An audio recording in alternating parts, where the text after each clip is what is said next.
ஒரு சிறிய கிராமத்தில் ஒரு பசுமையான பசுவை காண்டிருந்தாராம். அந்த பசு மிகவும் சுறுசுறுப்பாக கடுமையாக வேலை செய்தது.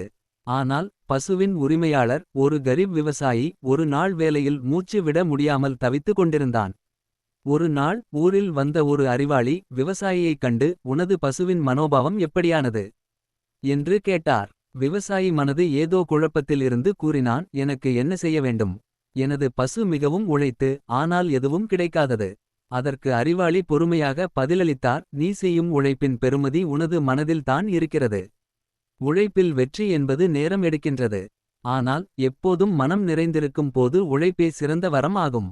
அறிவாளி அடுத்த நாள் பசுவை சிறிது நேரம் ஓய்வதற்கு சொல்லி பசுவின் சிறந்த திறன்களை மேலும் வெளிப்படுத்துவது எப்படி என விவசாயியிடம் ஆலோசனை அளித்தார்.